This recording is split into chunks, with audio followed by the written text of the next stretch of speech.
warahmatullahi wabarakatuh. Alhamdulillahirabbil alamin. Wassalatu wassalamu ala asrofil anbiya'i wal mursalin sayyidina Muhammadin wa ala alihi wa sahbihi ajmain.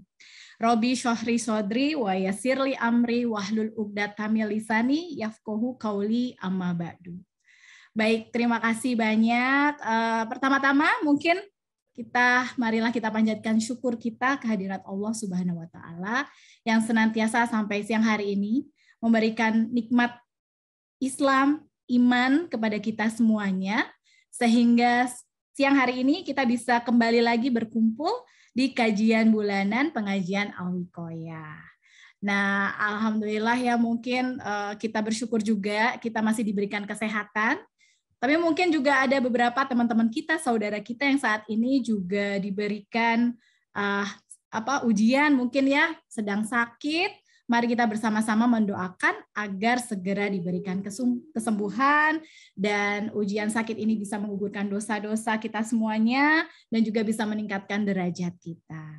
Alhamdulillah ya, Teteh Tere, terima kasih banyak nih sudah bergabung.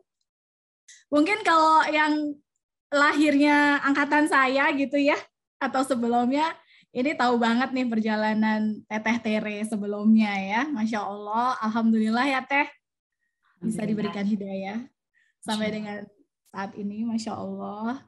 Nah, mungkin nanti juga kita akan sedikit mungkin boleh kita dengarkan juga nanti Teh ceritanya perjalanan hijrah Teteh Tere gitu ya.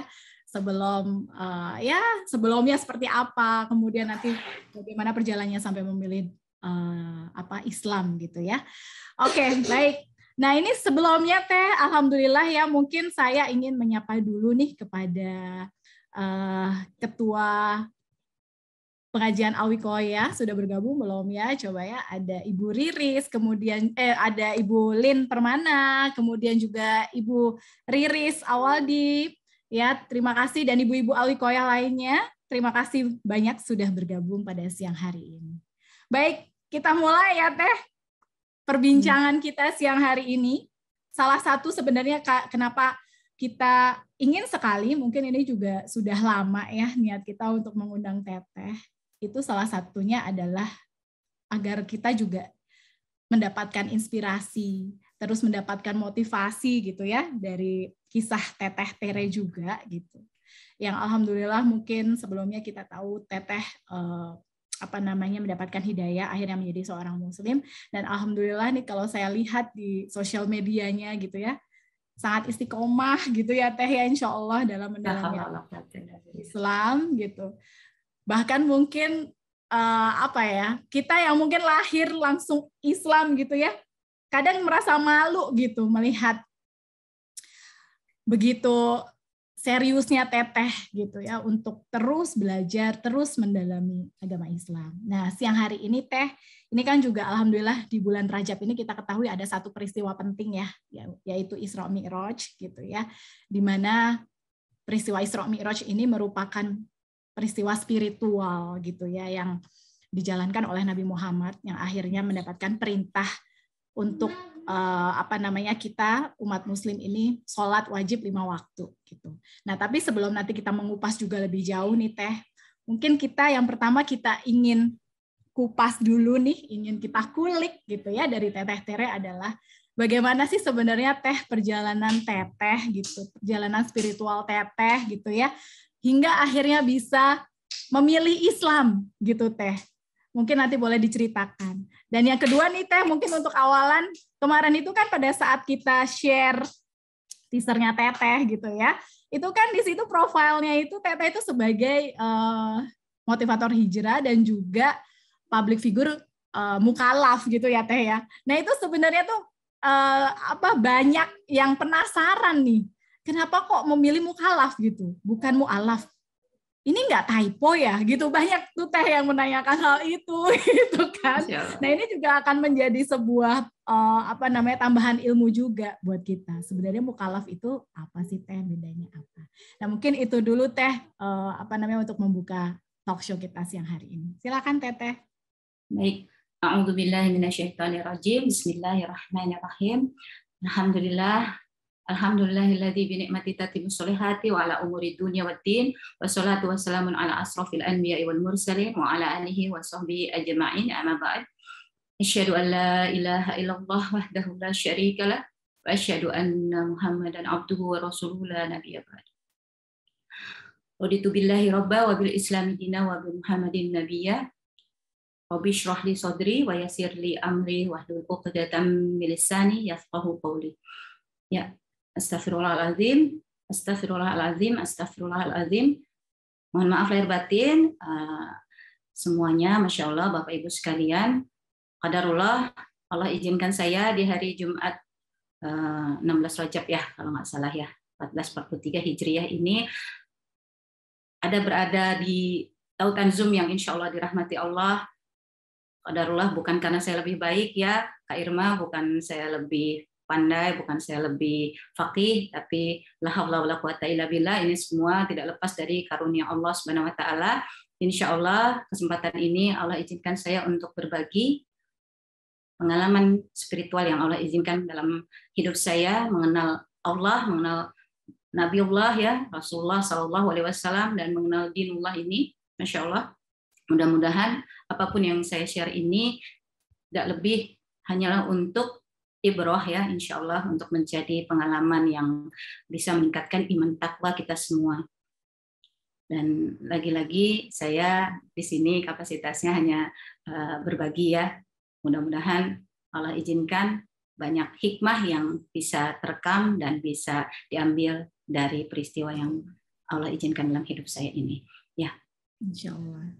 Jadi kalau ditanya mulainya dari mana ya, saya agak mungkin tadi kan dalam profil qadarullah Allah izinkan saya itu mengenali Islam, sebenarnya diawali dari proses berpikir juga ya. Subhanallah, waktu saya SMP sebenarnya saya sempat bertanya gitu, karena ada beberapa hal dalam kitab suci saya yang diyakini sebelumnya, ada poin-poin yang membuat saya bingung gitu ya, tentang positioning.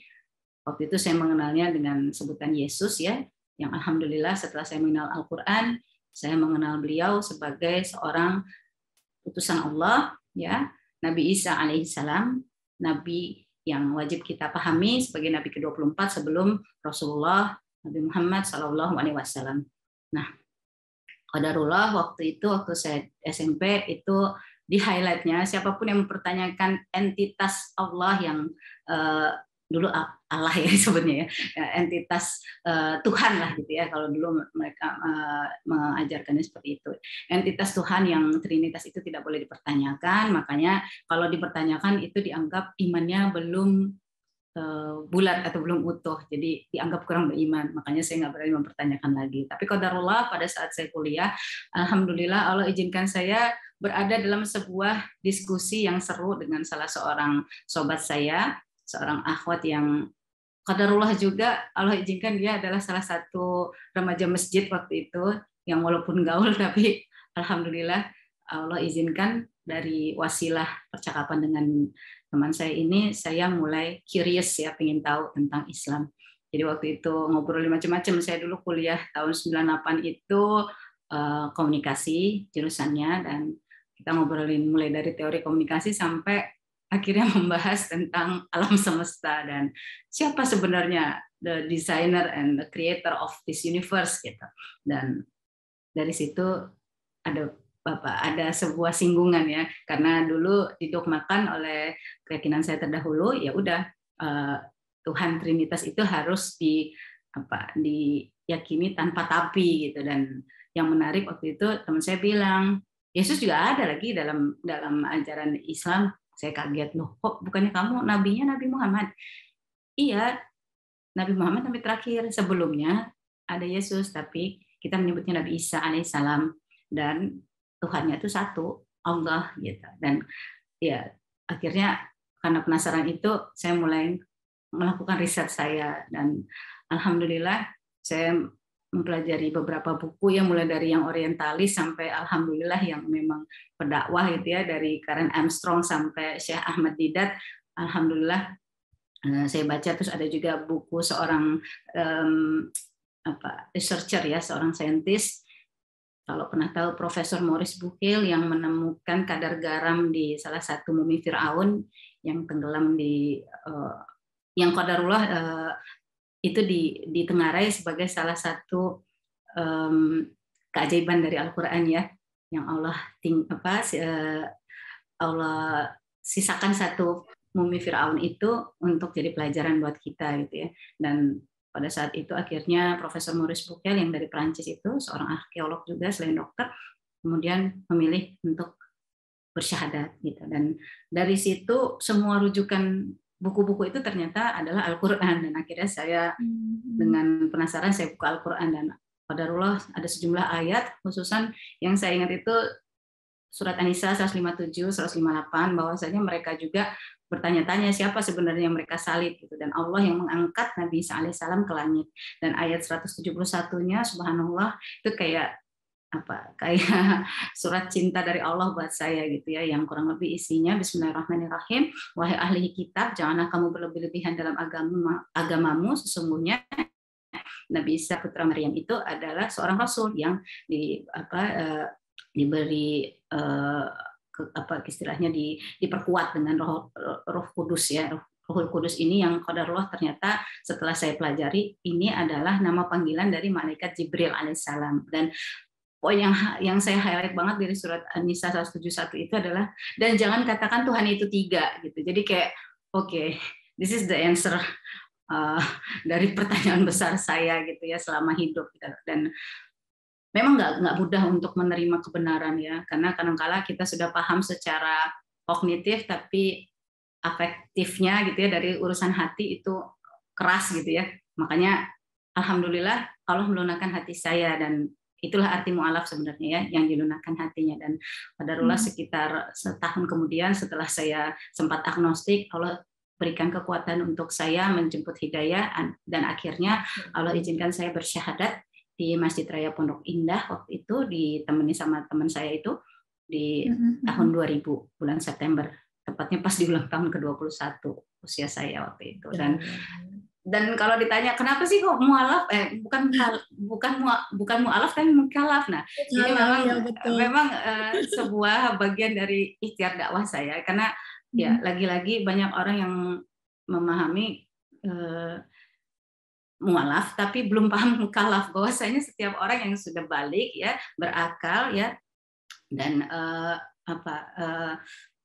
tidak mengalami istilahnya tidak ada isu kejiwaan gitu ya, dan secara hukum fikih itu sudah dikenai kewajiban syariat Islam, itu harusnya memaknai dirinya sebagai seorang mukallaf. Mukallaf itu ya harus siap sami'na wa ata'na dengan semua aturan ketentuan yang Islam berikan kepadanya gitu. Kalau mu'alaf emang qadarullah PR-nya banyak ya, buat teman-teman yang saya qadarullah bersamai juga ya, teman-teman yang mu'alaf itu biasanya isunya tidak mudah untuk bisa langsung setelah bersyahadat itu untuk melaksanakan sholat misalnya, karena di keluarganya masih banyak yang mungkin resisten terhadap keberadaan imannya yang sekarang sudah menjadi seorang muslim gitu, dan banyak lagi isu-isu lainnya gitu. Makanya biasanya kalau yang mu'alaf belum tentu langsung bisa mukallaf gitu. Tapi insya Allah saya ingin memastikan diri saya juga gitu ya, saya ingin meyakinkan diri saya juga saya sudah mukallaf, bukan sekedar mu'alaf gitu, supaya saya juga menyadari tanggung jawab saya di hadapan Allah. Ya tidaklah jin dan manusia diciptakan melainkan hanya untuk menyembahnya, kan di surat Az-Zariyat ayat 56 seperti itu. Wallahu a'lam. Mungkin itu sih sebagai pembuka, Kak Irma. Panjang ya, subhanallah. Menarik, baik, terima kasih banyak. Menarik sekali tadi ya apa yang sudah disampaikan oleh Teteh Tere. Jadi sebenarnya awalnya itu justru dari sebuah bisa dibilang perdebatan gitu ya Teh ya, dengan sahabatnya Teteh tadi ya, dengan temannya Teteh tadi ya. Justru disitulah jalan menuju hidayah ya. Alhamdulillah, Masya Allah. Dan sekarang kita jadi tahu nih, jadi terbuka gitu ya, bahwa oh ternyata bukan typo gitu ya, berarti memang mukallaf sebenarnya gitu kan, bukan mu'alaf. Jadi insya Allah kita juga sekarang lebih mengerti gitu ya, apa itu perbedaan antara mu'alaf dan mukallaf. Tapi sebenarnya berarti setiap muslimah, setiap muslim, itu sebenarnya kita juga seorang mukallaf ya Teh ya. Ya ketika sudah akil balik ya, sudah melewati fase, kalau perempuan patokannya tentunya haid, kalau laki-laki mungkin mimpi basah gitu ya. Ini buat ilmu aja buat kita semua ya, karena saya dulu mempertanyakan juga kepada guru-guru saya, gimana sih biar saya kafah gitu.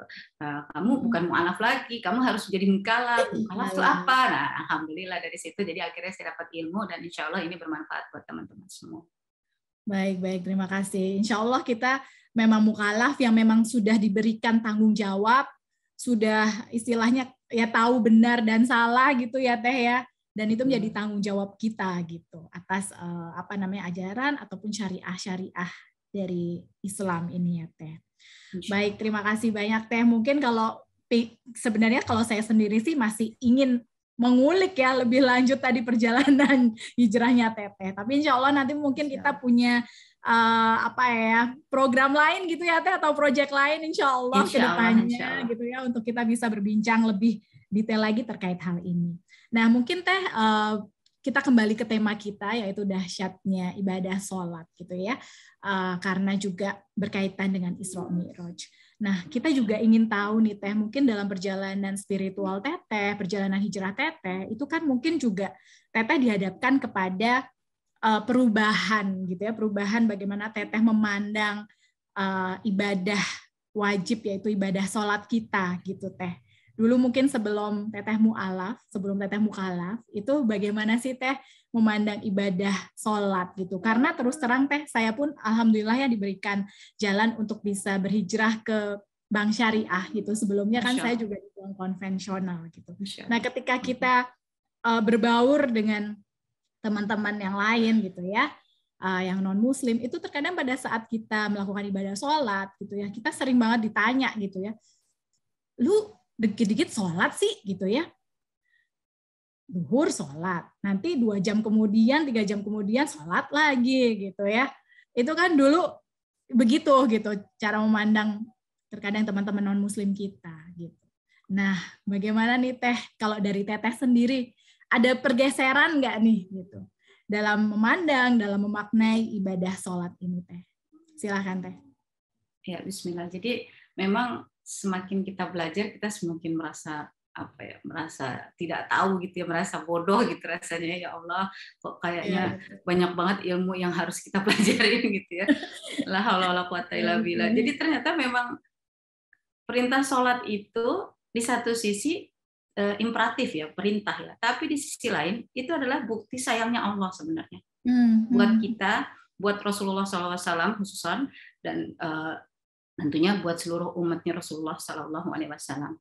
Jadi kalau kita mungkin emang harus mau nggak mau ya, kita kalau ingin tahu hikmah dari sholat itu memang harus ngulik sedikit tentang sirah nabawiyah ya, bagaimana Rasulullah SAW ketika saat itu setelah tahun kesedihan ya, kehilangan istrinya ya, Sayyidah Khadijah dan pamannya Abu Thalib yang semula sangat amat menjadi supporter ya dari kegiatan dakwah beliau ketika masih di Mekah, dan qadarullah itu kan terjadi sebelum Rasulullah hijrah ke Madinah ya.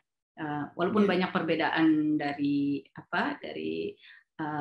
para ahli tentang tahunnya, tapi yang jelas itu terjadi sebelum peristiwa hijrah ke Madinah.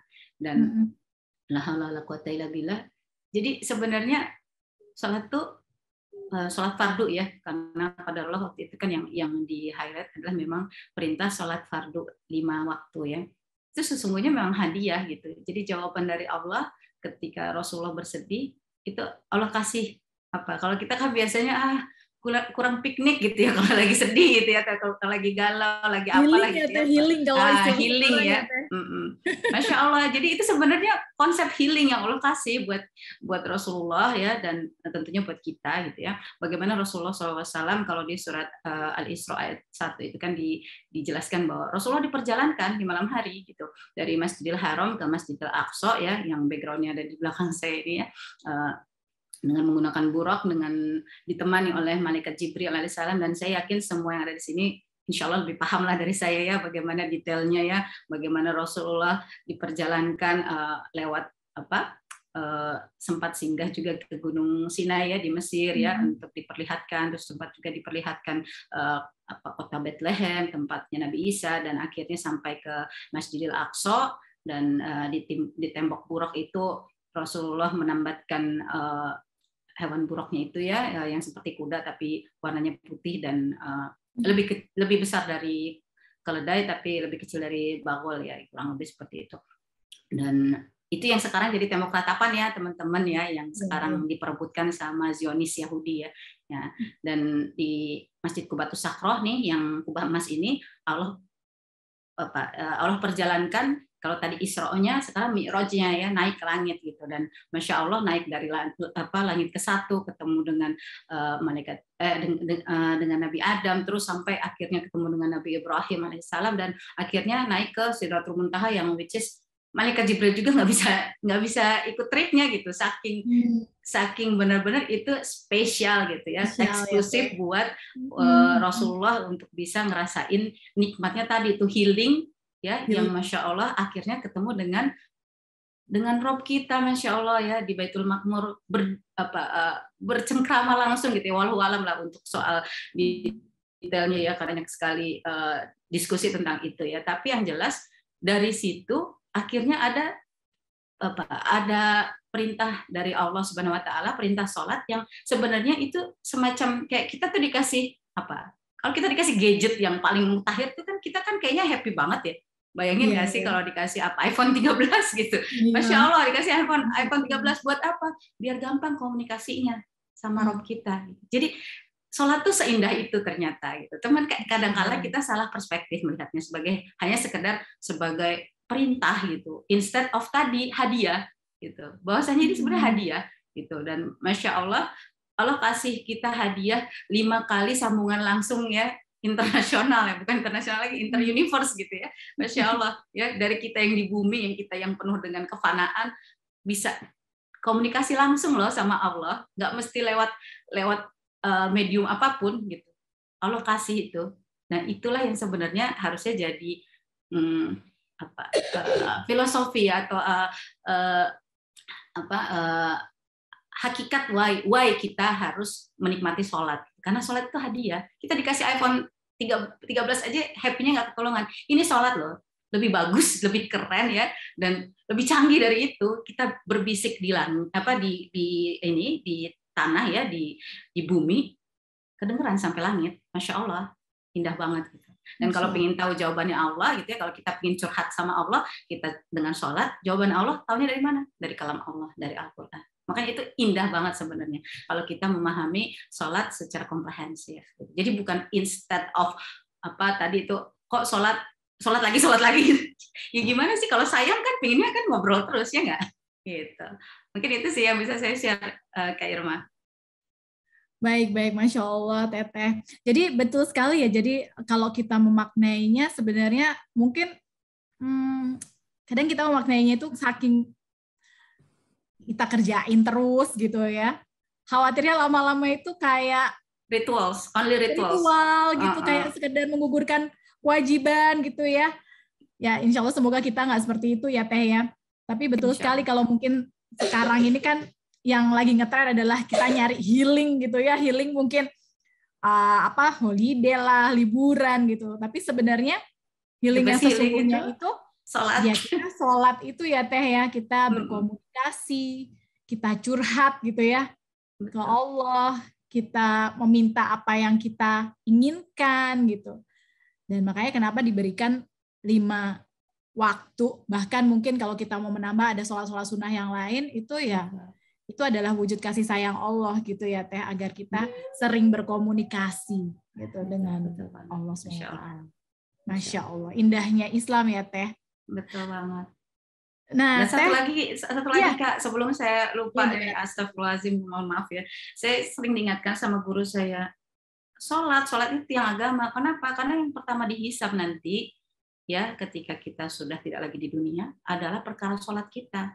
Kita mau sedekah segitu banyak, kita mau naik haji bolak-balik, tapi kalau sholat kita belum, yang 5 waktu, yang haknya Allah itu, yang fardu itu belum kita tunaikan, na'udzubillah, bisa-bisa nanti ya tertahan semuanya gitu.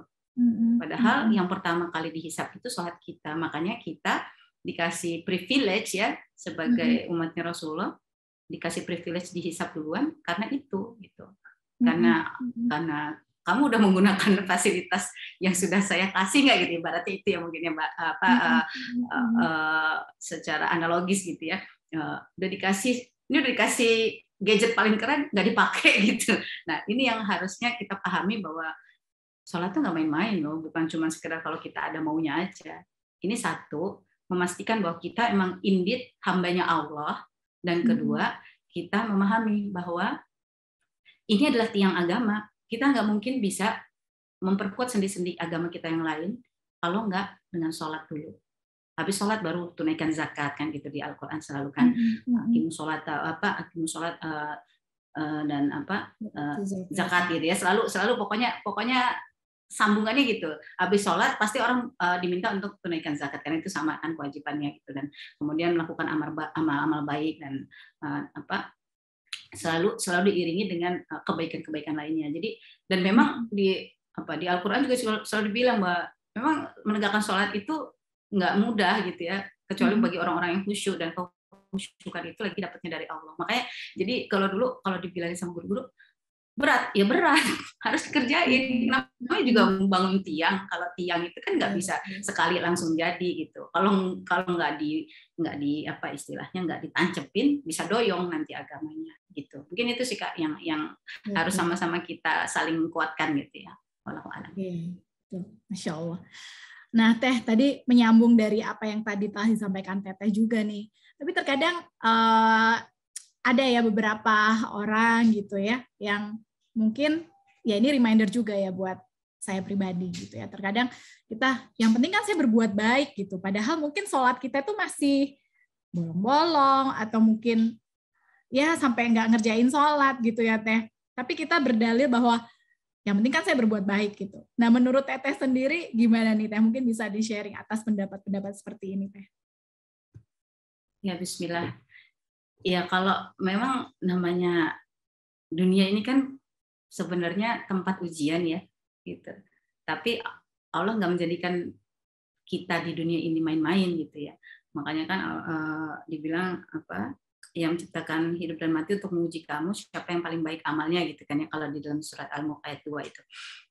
Ya kita memang di sini lagi diuji gitu dengan segala pemahaman kita, dengan segala daya tahan endurance kita gitu. Dan memang Allah bilang kan, emang kamu pasti akan langsung di-approve masuk surga, padahal belum jelas mana yang memang benar-benar bersungguh-sungguh ya. Kalau di Al-Quran ini katanya jihad, tapi bersungguh-sungguh maksudnya gitu ya. Karena pemahaman kata jihad ini sekarang juga mengalami peorasi yang luar biasa ya, seolah-olah kalau mau perang aja gitu. Padahal intinya adalah kesungguhan kita. Gitu. Nah, untuk bisa bersungguh-sungguh itu ya memang kita ya harus benar-benar tadi konteksnya samina wa atona ya. Kalau mukallaf kan harus samina wa atona ya, harus memahami bahwa memang perangkat ketentuan hukumnya kalau sudah balik, sudah mukallaf tadi ya kita harus satu setelah rukun Islam kan pertama syahadat, yang kedua sholat. Sholatnya apa? Emang ada guru-guru ada yang bilang gitu, ya bolehlah sekali-kali gitu. Enggak kan, sholat yang fardu 5 gitu. Dan itu wajib tanpa tapi gitu. Karena buat menegakkan tiang agama gitu. Jadi kita nggak bisa pakai parameter kita pribadi untuk menjelaskan kata baik itu. Karena yang kata Allah baik itu ya yang tadi kalau di surat Al-Baqarah kan selalu tuh dibahas di awal-awal tuh bahwa ya yang disebut dengan orang-orang yang beriman itu ya orang-orang yang percaya pada hal yang gaib, which is ya termasuk di dalamnya rukun iman dan menjalankan sholat, menunaikan zakat gitu. Nah itulah keberuntungannya orang-orang yang beriman. Gitu. Nah kita nggak bisa pakai parameter kita untuk menjejelkannya gitu untuk rob kita, nggak bisa kan. Yang hamba siapa sih? Kok itu kayak kebalik nggak sih, ya nggak sih? Orang yang hamba kita kok kita yang pakai aturan kita gitu. Nah jadi mungkin kalau iya kalau kayak gitu mungkin yang pertama-tama, karena saya juga merasakan kok, saya pernah ada di episode itu gitu ya. La haula wala quwata illa billah. Kalau bukan karena kasih sayang dan lagi-lagi maghfirah ya, ampunan dari Allah Subhanahu wa taala. Rasanya nggak mungkin saya bisa kayak sekarang ini Kak gitu. Wallahu alam ya, dulu nggak pernah kepikiran saya mau tutup aurat seperti ini. Saya nggak pernah kepikiran saya bakal jadi muslim gitu. Tapi Allahu Akbar, Allah izinkan ya itu ya, bagi orang-orang yang berserah. Kan Islam itu kan dari kata berserah ya, ketika kita berserah ya insya Allah itu Allah kasihkan kepahaman gitu, bahwasanya oh iya ya, nggak bisa pakai aturan main kita. Orang ini dunia permainan itu permainannya Allah gitu ya. Kita harus ikutin game yang sudah Allah kasih term and condition-nya gitu. Dan ya cara terbaik ya tadi berserah, sebagai seorang mukallaf kita berserah, kita ikuti semua aturan yang sudah Allah berikan kepada kita, karena pada akhirnya ini bukan buat Allah, buat kita sendiri. Insya Allah supaya mendapat indahnya ridho Allah Subhanahu wa taala di yaumil akhir nanti, bisa sama-sama masuk surga bersama Rasulullah sallallahu alaihi wasallam. Insya Allah. Insya Allah. Oke, baik, kita lanjutkan kembali nih Teteh nih.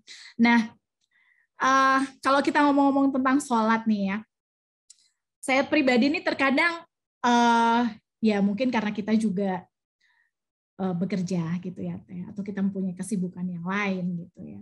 Akhirnya ya tadi sholat itu akhirnya ya udah deh ritual gitu ya, ritual. Menggugurkan kewajiban. Nah sebenarnya sih kalau kita pribadi tuh pingin banget gimana ya menemukan rasa gitu ya, menemukan kenikmatan gitu. Kadang menemukan kenikmatan, kehusyukan sholat itu di saat-saat yang memang kadang itu kita lagi terpuruk gitu ya, lagi ada ujian, lagi dalam keadaan sakit gitu ya, akhirnya kita benar-benar lagi baru inget-ingetnya tuh untuk sholat gitu secara khusyuk. Nah, menurut Teteh sendiri gitu ya, gimana sih Teh caranya biar kita itu setiap melakukan sholat atau akan melakukan sholat itu rasanya tuh kayak rindu, kayak ngerasa ada kenikmatan, bisa merasakan kedahsyatan ibadah sholat itu gitu. Silakan Teh, mungkin bisa sharing dengan kita. Ya, Bismillah. Jadi tadi kita coba pakai analogi yang sama aja tentang tadi ya sebuah gadget paling mutakhir ya. Kalau kita punya gadget paling mutakhir tapi kita tidak tahu how to use that gadget gitu, apa yang terjadi? Ya udah ya, nggak beda tipis lah ya sama batu bata ya, karena nggak tahu gimana cara makainya. Kan mau nggak mau setiap gadget pasti ada ininya ya, ada buku manual ya. Kalau kita pelajari buku manualnya baru kita sadar, oh keren banget nih gadget ya, ternyata bisa buat video call, bisa buat ngerekam meeting online gitu ya, dan bahkan bisa bikin video loh buat YouTube konten gitu misalnya gitu ya. Semuanya ada di gadget itu gitu ya sekarang. Nah, seperti itu. Tapi kita kan pertama-tama rule number 1, kita harus mempelajari manual book-nya gitu. Dan Masya Allah, Allah udah kasih manual book itu juga sebenarnya untuk memahami perkara sholat ini gitu ya. Bagaimana Allah kasih Al-Quran, bagaimana Allah lengkapi kita dengan hadis dari Rasulullah ya, yang Masya Allah kalau kita pelajari semua hal yang terkait dengan apa yang Rasulullah SAW lakukan, itu sebenarnya kita bisa melihat ya, refleksi dari Al-Quran kalau hidup tuh kayak apa ya, kayak Rasulullah ini gitu. Dan ini yang sebenarnya kadang-kala kita sendiri belum satu frekuensi atau belum sampai ya pemahamannya secara komprehensif bahwa ternyata sholat tuh bisa secanggih ini loh gitu, bahkan bisa membuat, bayangkan kita tuh bisa ngerasa satu yang pasti ya, dengan sholat itu kita merasa tentram pastinya. Karena apa? Selalu dalam lindungan Allah Subhanahu wa taala ya. Terus yang kedua, saya ingat banget tuh surat Al-Baqarah 153 ya, dan jadikanlah sholat dan sabar sebagai penolongmu. Jadi kalau kita lagi ini dengan game dunia ini lagi luar biasa penat gitu ya, dengan penuh kesibukan, tadi kalau pengen healing, ya healingnya sholat gitu.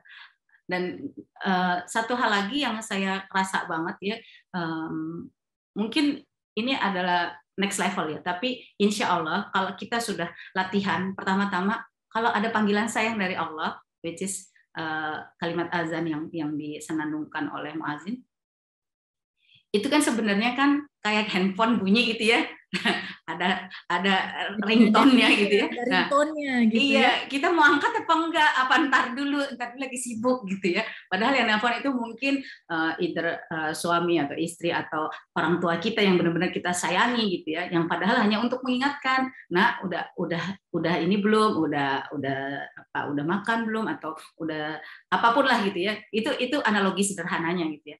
Nah, kalau kita bisa sampai ke pemahaman itu, mungkin kita akan menyadari bahwa iya ya, sholat tuh sebenarnya lebih canggih dari itu gitu.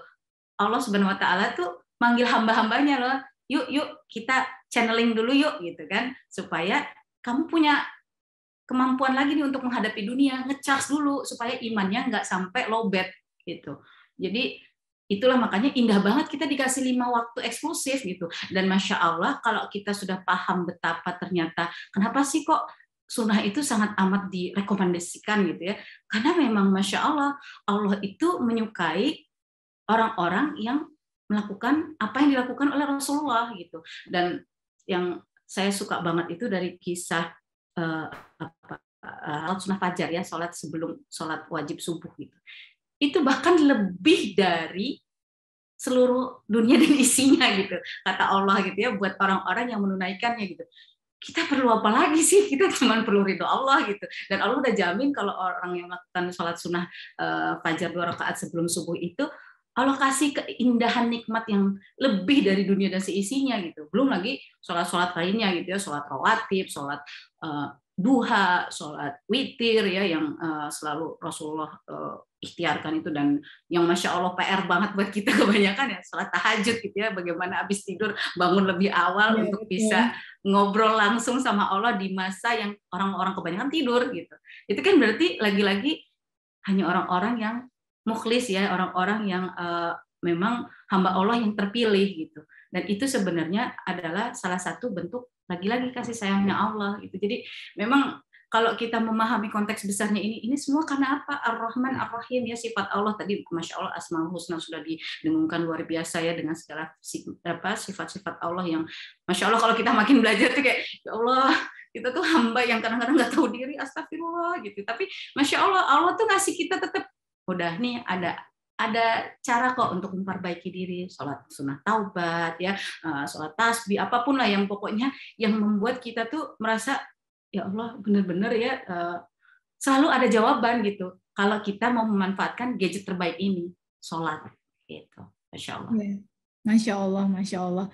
Iya betul. Seperti kayak kalau misalkan kita dapat WhatsApp gitu ya, langsung dari Allah ya, azan, terus kita diminta untuk menunaikan ibadah sholat gitu ya Teh ya. Langsung dijemput ya, insya Allah beda rasanya nanti.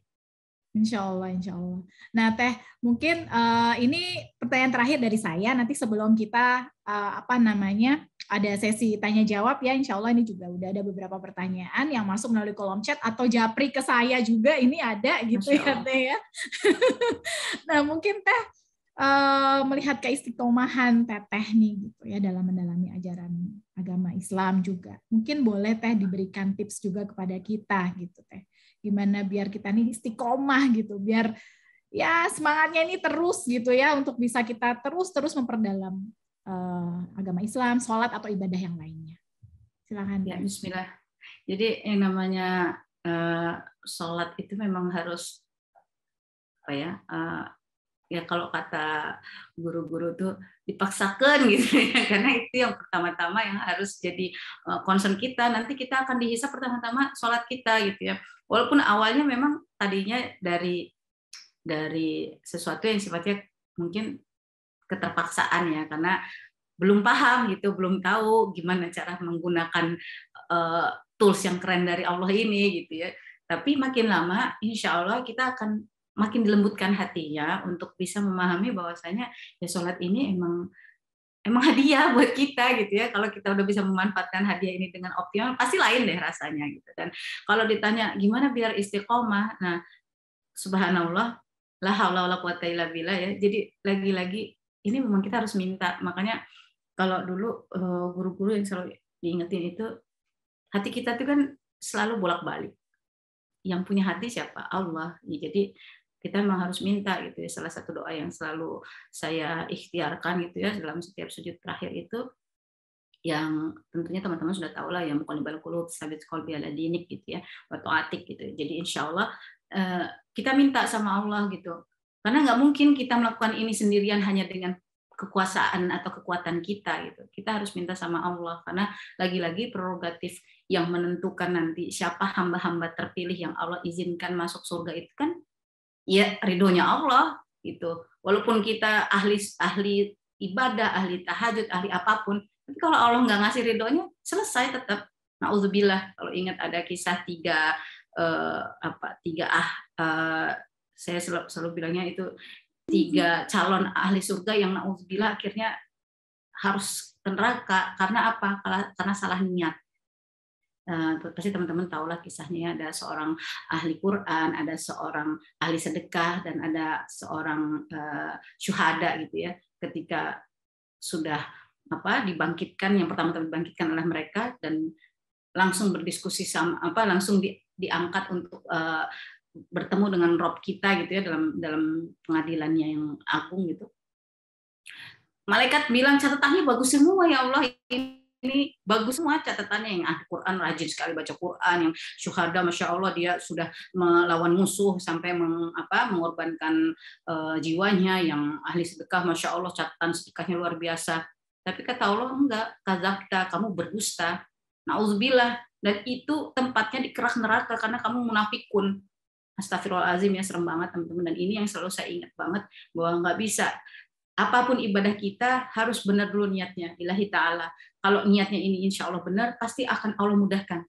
Walaupun susah payah awalnya, pasti insya Allah Allah akan mudahkan. Dan untuk istiqomah itu, memang dari kata istaqum itu kan tegak ya teman-teman. Untuk bisa tegak ini ya memang lagi-lagi kitanya harus kalau kata guru-guru ya tadi, harus menjadi seorang yang bersungguh-sungguh ya, dalam melakukan apapun gitu. Jangan sekedar ya tadi menunaikan dalam rangka menggugurkan sholat, menggugurkan kewajiban sholat gitu. Tapi bayangkan kalau teman-teman ada di posisi Rasulullah SAW gitu. Ketika kita udah benar-benar penat banget sama dunia, ya Allah kayak nggak ada way out banget gitu ya, mau healing. Nah, rasakan itu sebagai ini tools dari Allah untuk jadi solusi buat kita gitu. Dan masya Allah ketika kita memposisikan itu dan kita berserah penuh bahwasanya ini semua kan, pasti kalau kita baca dalam sholat itu kan pasti ada doa iftitah ya kalau yang fardu kan. Nah itu kan selalu dijelaskan bahwa hidupku matiku ini buat Allah gitu. Nah kalau kita merasakan itu, bacaan sholat itu kita renungi, kita resapi gitu, insya Allah itu nggak cuma sekedar di lisan, tapi hati kita juga mengamini. Dan insya Allah kan nanti kalau di akhirat kata guru-guru, yang ngomong bukan lisan kita, tapi hati kita. Nah, mudah-mudahan dengan hati yang terus-menerus terkoneksi sama Allah lewat sholat, lewat ibadah-ibadah yang lain yang terus mengingat kita pada Allah, kita akan lebih mudah nanti untuk menjawab ketika kita akan mengalami ya pengadilan yang maha agung dari Allah Subhanahu wa taala untuk kita masing-masing. Amin amin ya rabbal alamin. Baik Teh. Ini juga ada pertanyaan nih ya. Saya bacakan dulu deh yang dari Mbak Rini ya, yang di kolom chat. Izin bertanya nih Teh, bagaimana menghilangkan gangguan jin atau syaitan ketika kita sedang mengerjakan sholat? Katanya jin ain yang sering mengganggu manusia gitu Teh. Pertanyaannya mungkin silahkan boleh dijawab Teh. Ya baik, Bismillah. Nah tentang gangguan ini ya, subhanallah. Lagi-lagi kita tuh sebenarnya udah dapat jawabannya, karena memang di Al-Quran sendiri dibilang ya di surat surat Al-A'raf ayat 17 ya, ketika setan itu sudah dihukum tersesat dan akan dilaknat Allah gitu tempatnya neraka, setan bilang kan, iblis ya dalam hal ini ya, iblis yang jin yang pertama membangkang, bahwa pasti aku akan menggoda keturunan Nabi Adam ini ya, dari depan, kanan, kiri, belakang gitu. Dan engkau akan menemui kebanyakan mereka tidak bersyukur, kecuali orang-orang yang mukhlis tadi ya, yang benar-benar ikhlas lillahi ta'ala untuk menyembah Allah Subhanahu wa taala. Nah, jadi memang wallahu alam biasanya gangguan itu terjadi ketika kita ini mungkin, ini saya seringkali merasakan gangguan itu terjadi ketika kita kufur nikmat biasanya gitu. Kita jadi ada aja yang dipikirin, aduh ini ntar gimana, itu gimana, ini gimana. Padahal kalau kita tahu kita mau have a special moment loh sama Rob kita aja mau ketemu sama Dirut, mau ketemu sama Menteri, mau ketemu sama Pak Presiden, itu kayak happening banget ya persiapannya ya, subhanallah ya. Pokoknya super gitu ya. Tapi ini kita mau ketemu Rob kita loh, kenapa kita nggak se-prepare itu gitu. Dan ya udah gitu, kalau misalnya kemarin pas awal-awal saya baru belajar gitu ya, bagaimana mengistiqomahkan sholat, itu guru-guru selalu bilang, kamu kalau udah waktunya azan, jawab doa azan, itu terbaik ya, sunnah yang diajarkan Rasulullah. Pas ambil wudhu, itu udah jangan ada koneksi apa-apa dulu dengan dunia gitu. Ketika sudah berwudu itu kan kamu udah siap-siap gitu. Udah hamparkan sajadah, udah fokuslah dengan bacaan sholatnya, fokus dengan waktu yang Allah kasih ini gitu. Kita ketemu sama Dirut aja kan, ya Allah waktunya Dirut cuma berapa menit gitu kan. Itu kan pasti ingin mengoptimalkan waktu itu gitu. Apalagi ini ketemu Rob kita loh gitu. Dan subhanallah, kalau misalnya gangguan itu sering kali terjadi, walau alam mungkin kita memang perlu memperbaiki zikir kita ya, karena biasanya yang ganggu-ganggu itu karena tahu ini gampang digoyang tadi ya, kayak kata iblis kan nih akan saya ganggu gitu. Kecuali gangguannya iblis dan kroni-kroninya ini ya, baik dari kalangan setan yang di jin atau setan manusia, itu nggak akan mempan sama orang-orang yang mukhlis tadi gitu. Jadi mungkin kitanya memang harus terus mengupgrade diri supaya lebih tadi jadi hamba yang lebih bersyukur, yang lebih ikhlas gitu ya dalam menghadapi semua episode hidup yang Allah izinkan. Karena memang ya Allah menciptakan takdir ini ya, kalau kita bahas dalam konsep yang lebih dalam lagi, rukun iman yang ke-6 itu, takdir itu ya memang Allah kasih untuk ngelihat mana yang benar-benar tadi paling baik amalnya dalam kondisi apapun gitu, supaya kita ini benar-benar maksudnya tuh kayak kalau kita mau masuk racing gitu ya, perlombaan, kan nggak mungkin kita nyari 10 yang terjelek ya, pasti ibaratnya yang dicarikan yang terbaik ya, paling nggak ya top dari yang top lah gitu. Nah kita mau masuk surga loh, lebih keren dari semua perhelatan yang ada di dunia ini gitu. Masuk surga itu kan kompetisi paling keren gitu. Kita nggak mungkin lah kalau kita hanya sekadar kadarnya aja gitu di hadapan Allah. Kita harus, kalau kata guru-guru saya, ya kamu cari muka lah di hadapan Allah gitu. Gimana caranya biar Allah tuh lihat, oh ini hambaku yang ini tuh total banget gitu. Nah itu sih sebenarnya.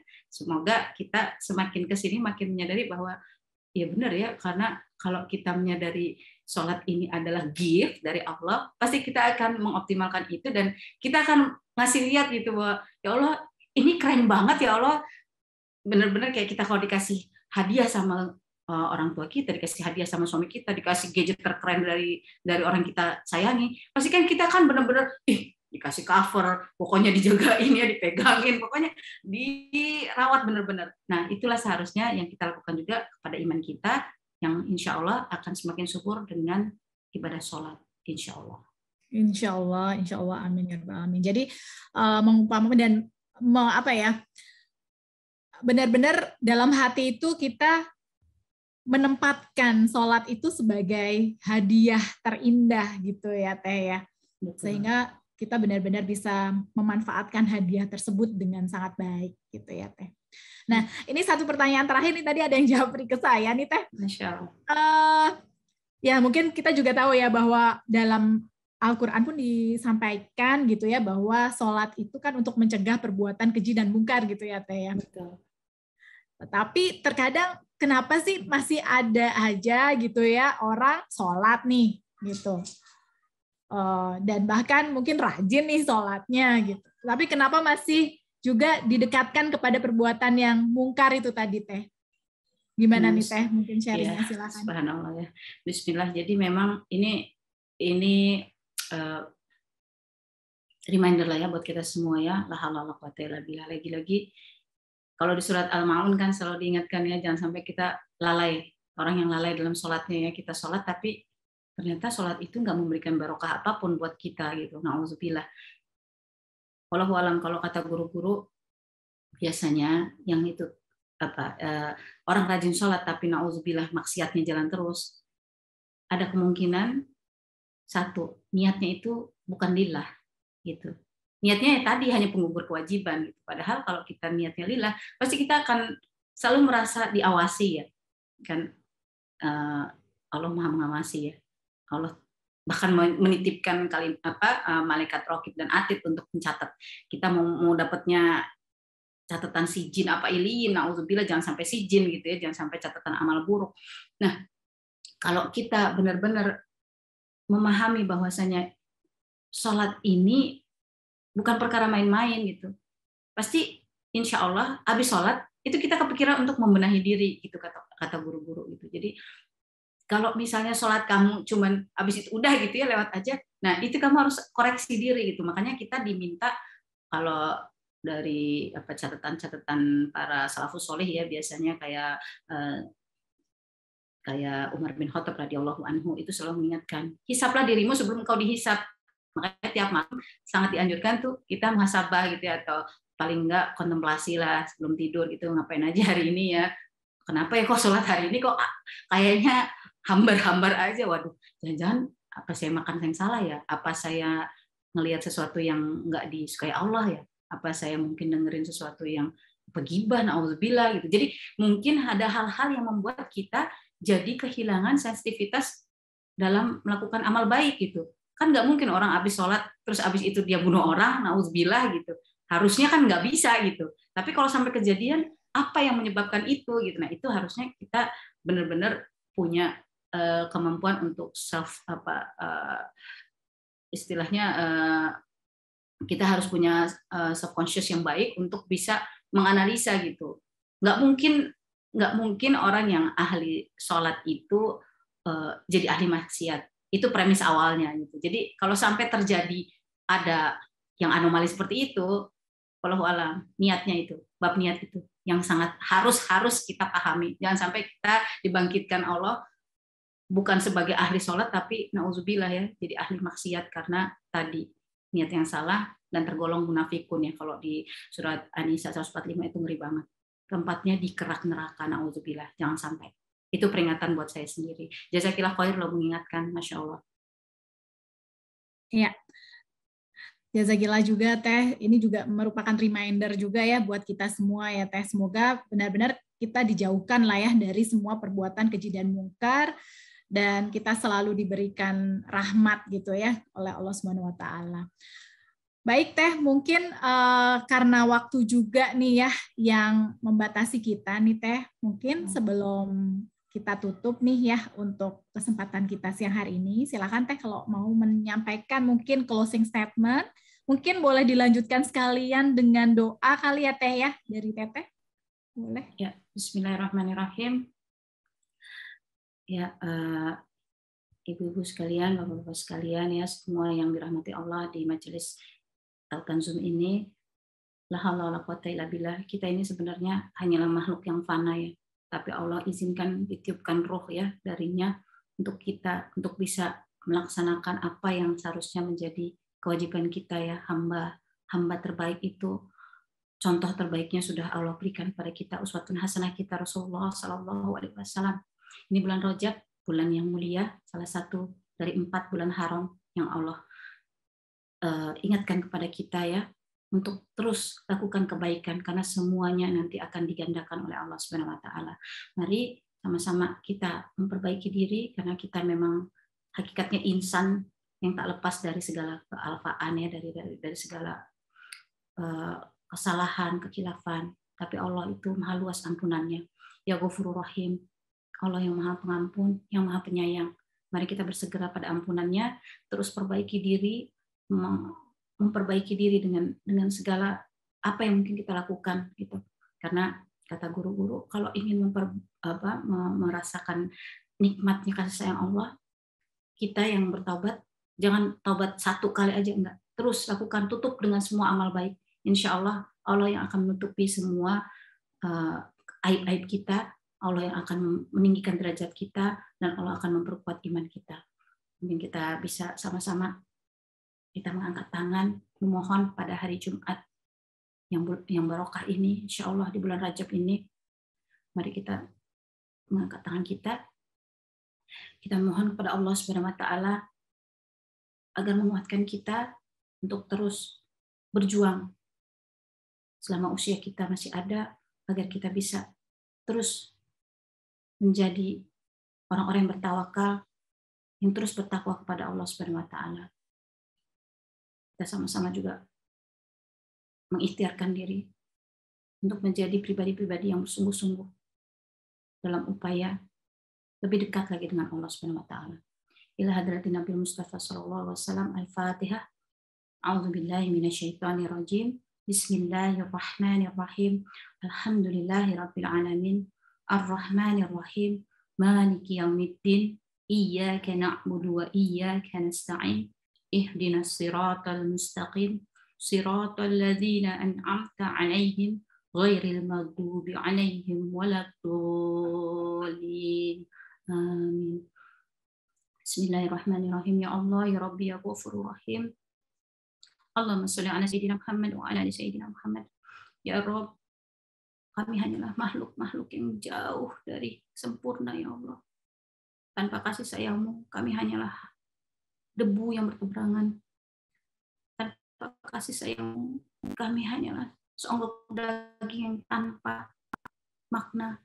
Ya Allah, izinkan kami, ya Allah, untuk terus memperbaiki diri, untuk terus berusaha yang terbaik agar Engkau ridho, menjadikan kami ahli surga, agar kami bisa bersama-sama dengan kekasih kami baginda Rasulullah SAW, seluruh keluarga, para sahabat dan seluruh pengikutnya bersama-sama menuju pintu surga, dan Engkau izinkan masuk untuk bisa merasakan nikmat kasih sayang-Mu dan bisa bertemu dengan Engkau, ya Rabb, Zat yang Maha Agung, pencipta kami semua.